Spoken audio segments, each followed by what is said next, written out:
आइए आप लोग के बीच में बहुत ही प्यारा कृष्ण भजन में प्रस्तुत कर रही हूँ और आप लोग सुनकर जरूर आशीर्वाद दीजिएगा।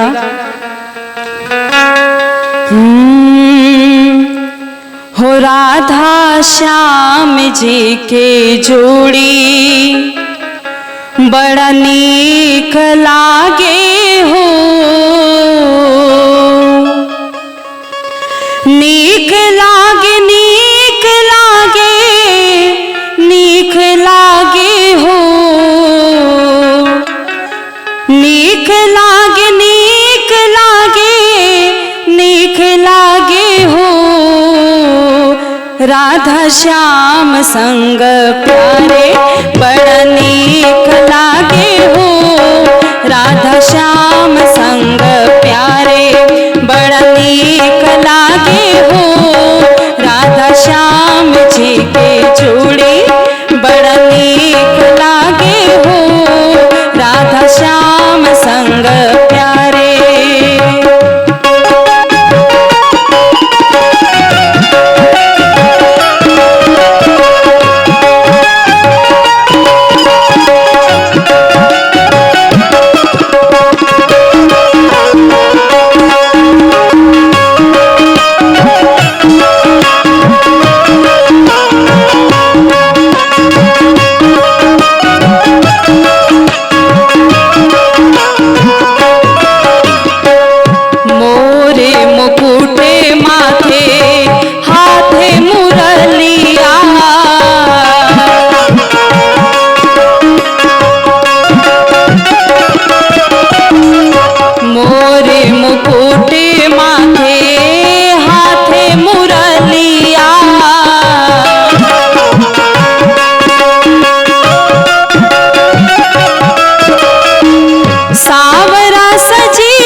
दुखियन के लाज बचावे।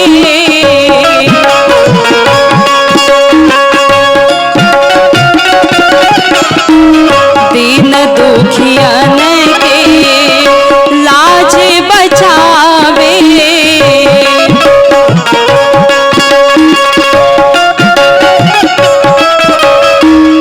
जीवन नैया पार लगावे।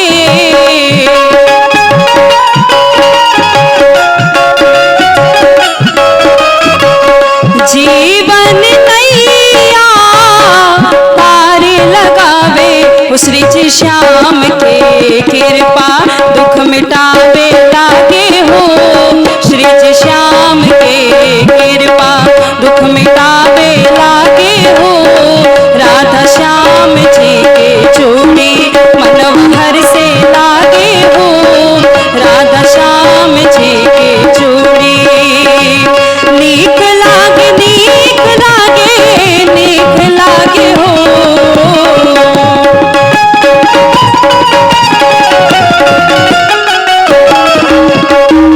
नीक लागे, नीक लागे, नीक लागे हो।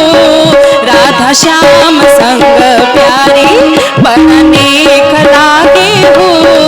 राधा श्याम संग प्यारी बड़ा नीक लागे हो।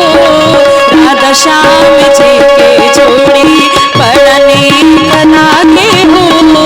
राधा श्याम संग प्यारी बड़ा नीक लागे हो।